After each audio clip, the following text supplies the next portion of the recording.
YouTube, what's going on? This is Adam. Trying the first episode ever of Adam After Hours, basically things that have gone on throughout the week that I wanted to share with people, experiences that I had, hopefully helping people out. Here I sit in my living room in my house in which I live in alone, unless it's Friday night. I have my son here. Maybe we'll have some videos of him later, I don't know. But basically, I've always wanted a way to vent out, thoughts in my head, and hopefully it helps other people. If I happen to strike on something you want to talk about, comment below, things like that, and we'll maybe start a discussion around them. First of all, I live up here in Maine, and we had an accident at one of the Pumpkin Land rides where a tractor was out of control and it rolled over, injuring 20 people, and there was also a teenage girl who got killed in the accident. My thoughts and prayers go out to the families of all of these victims. Definitely something you don't expect when you go out for a family night, and hope to have fun. So definitely my heart, thoughts, prayers go out to them. Hopefully they can find the people that can support them through this. Now on to episode 1 of Adam After Hours. Basically, a couple things that ran across this week. Ran into people blasting people's crap, for a lack of a swear word. I have an issue when I hear something through the grapevine about somebody saying something or doing something, whether it's in regards to me or not. If a person wants you to hear about it, they're going to tell you about it. One of the worst phrases I can possibly think of right now is, "Hey, did you hear that so-and-so?" Whatever follows that, my brain just shuts off and says it's a bunch of bullshit, and I really don't want to listen to it. Mainly because that's how I've seen people's lives get ruined in places that I hang out with, because people start talking that this person did this, and I saw this person with this, and this person did this, and all of a sudden you got 30 people that are pissed off about stuff. And it could all be blown out of proportion. It could be the truth. It doesn't really matter. If I have something that I want person A to know, I'm going to go to person A, and I'm going to tell person A, "Hey, here's what's going on. This is what I'm thinking. You don't need to involve everybody else." The issue really isn't normally the person that's telling it, it's the person who is hearing it.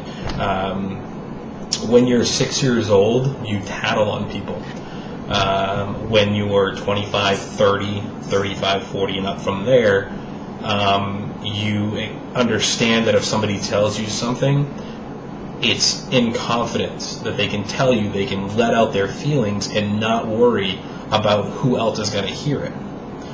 Unfortunately, that's not how society works, and there are a lot of people out there that hear something, and the first thing they want to do with it, instead of listening and giving any advice they have, or shutting up. It doesn't matter what it is. The person's telling you because they want to vent to you. And the first thought they have is, "Oh my God, I can't wait till I tell this person." Or, "If this person needs to know all this." Well, if the person needs to know that, they're going to tell them that. So please, stop blasting people's shit. I recently got a job at the pool hall in which I hang out, and it's one of the worst places for drama. It has nothing to do with the business itself. This is the majority of people there. We hang out, we talk. It's like Cheers. Topics come up. People come up, in the news, things like that. We talk about this stuff, and it's perfectly fine just to talk openly about a subject. But did you see that this person was hanging out with this person? Who cares? Seriously, people. If your life isn't exciting enough that you need to find drama in somebody else's life to talk to somebody else about, do something. Move away. Start a new life. Start over. There's no reset button. But you can choose whether or not you're going to spread gossip or not. I've been guilty of it. I've been around enough people that I'll hear something and I'll be like, "Really? Well, that's amazing." And then I'll get talking to somebody else and it just pops in my head and I'm like, "Oh my God, did you hear about this?" And recently I've had a lot of events in the past couple of months that have really made me look inside and really say, am I the person I want to be right now? And the answer was no. It was probably the hardest thing I've ever heard, because other people can tell you how they perceive you, but only you know your inner thoughts, and you know who you are as a person, and you know who you want to be as a person. And if you can look at yourself in the mirror and you can say, "I'm not the person that I want to be," it's tough. It's tough to hear. It's also tough to change. I'm 33, so my life is a half, over a third, I don't know how long I'm going to live, but up until this point, really the only thing I have to show for it is an absolutely fabulous son that between his mother and I, we've raised him up pretty good. His grandparents have helped out a lot in that, and that's really the only thing I have to show. And I say only thing not to downplay the fact that I have a son. He's amazing, and I love having him in my life. But outside of that, I wasted my 20s just getting involved in the exact same thing I was talking about with who said what and he said, she said, and chasing after people that I shouldn't have chased after. But I really took a look in the mirror and said, I'm not the person that I want to be, and how do I change it? And step one was admitting it. That's the biggest thing that I have to say is saying that I'm kind of a crappy person. I judge people. I used to gossip a lot. I used to talk drama. Drama was fun. It was like a real life show. But unlike Hollywood, people get hurt. People really get hurt. And like I said before, I've seen numerous lives that either I've brought to the pool hall that I hang out at, or that have been associated with it. And I've seen them go from fabulous people in life to getting caught up in drama, and then it just goes downhill from there.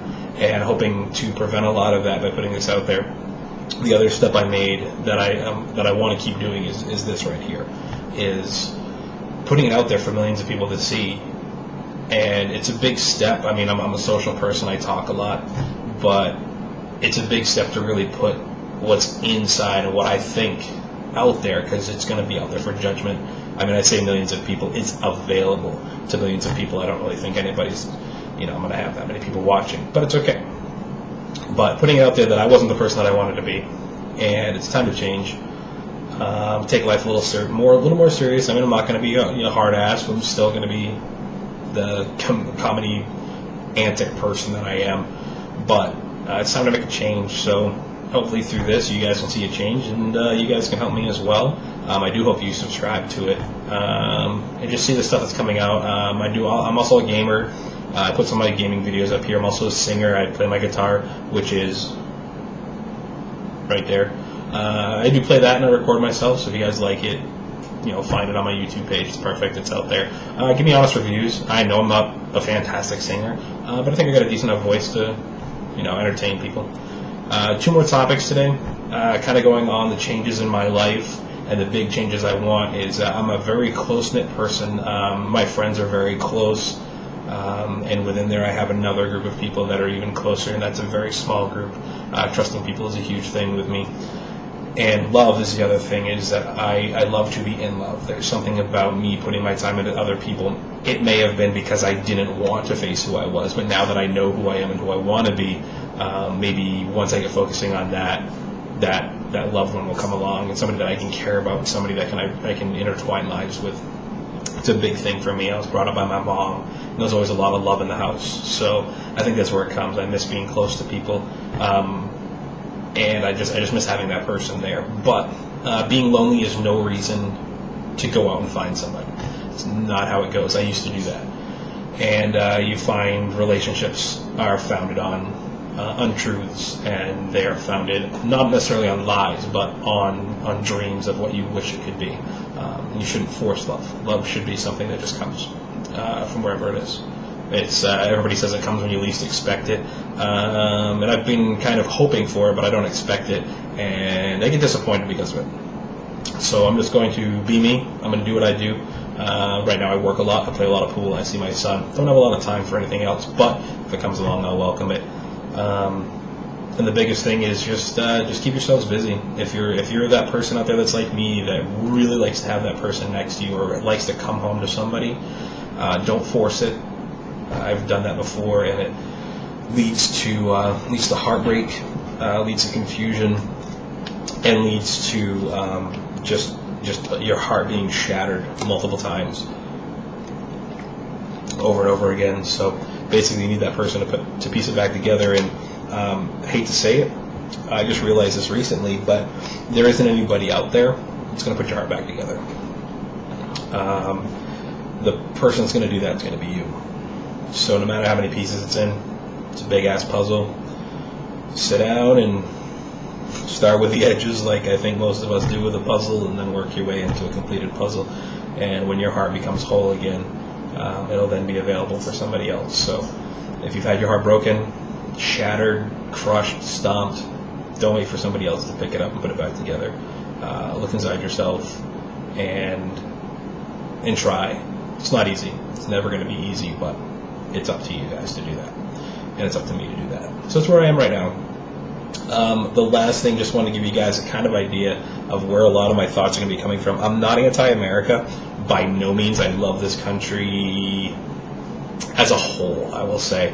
I don't agree with a lot of the stuff that goes on here. I don't agree with a lot of the attitudes that Americans have. I've had a lot of negative comments and a lot of negativity when it comes to talking about things like this, just because I was part of it. I was blinded to, I didn't really pay attention to the news or politics or the world. I lived in my own little world, and that's what I think is wrong with Americans, is you have your life and there's nothing outside this little bubble. It's the biggest thing that you could do to negate the enjoyment you could have out of life, and just opening your eyes and looking around the world.